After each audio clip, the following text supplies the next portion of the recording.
Welcome to the Startup Funding Espresso. I'm Hall T. Martin, where we talk about how to raise funding and invest in startups and the time it takes to drink an espresso.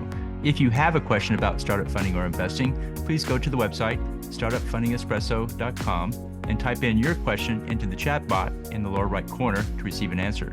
I hope you enjoy this episode. Hello, this is Hall T. Martin with the Startup Funding Espresso, your daily shot of startup funding and investing. Negotiating the valuation is a key step in the fundraising process. Here are some helpful strategies to consider in negotiating that valuation. Understand the comparable values in your space. These are called comps and give you a starting point for negotiating. The founder should have a proposed valuation to show investors. This could be renegotiated later, but it gives a starting point to the discussion.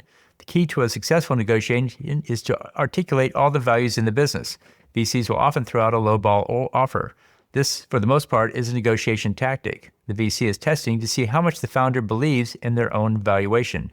Keep the terms on a pre-money valuation basis. If you state the valuation in post-money terms, then any additional funding raised will eat into the founder's ownership stake.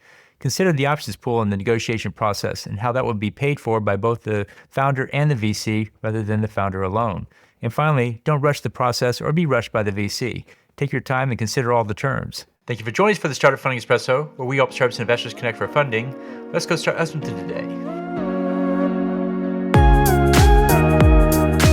Hall T. Martin is the director of Investor Connect, which is a 501c3 nonprofit dedicated to the education of investors for early stage funding.